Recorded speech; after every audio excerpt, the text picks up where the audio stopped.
Hello, friends. Welcome to today's fun discussion on Paint 3D.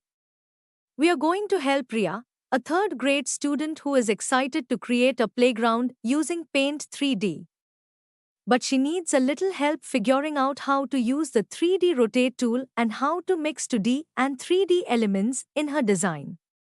Let's dive in and give Riya some tips. Riya wants to design a playground with swings, slides, and even a merry-go-round.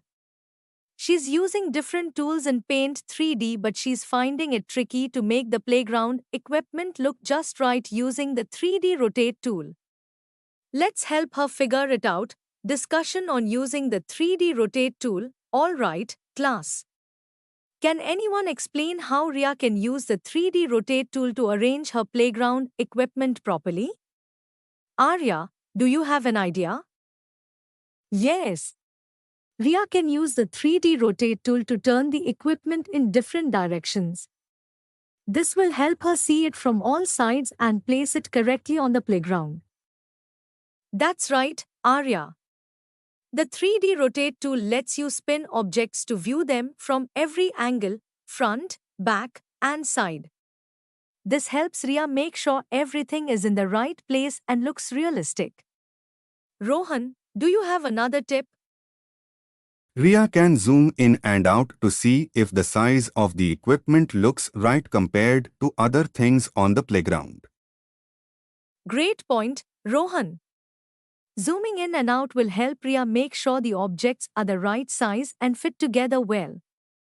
It's important to check how things look from different angles. Now, let's talk about mixing 2D and 3D elements in the same design.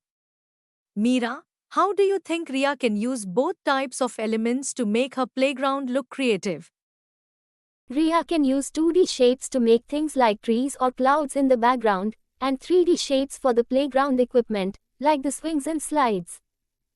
Wonderful idea, Meera. Riya can use 2D elements for flat objects like clouds or grass and 3D elements for equipment to give her playground depth. Kabir, do you have any other advice? She can layer the 2D shapes behind the 3D objects to make it look like the equipment is really on the playground. That's a great tip, Kavita. Layering 2D elements behind 3D objects will create a realistic effect, making it look like the equipment is actually placed on the playground. Thanks to your helpful ideas, Riya now knows how to use the 3D rotate tool to arrange her equipment perfectly. She also learned how to mix 2D and 3D elements to make her playground look amazing. So remember, the 3D rotate tool helps you see your design from all angles, and combining 2D and 3D shapes makes your artwork come to life. Great job, class, and keep creating awesome designs with Paint 3D. See you next time.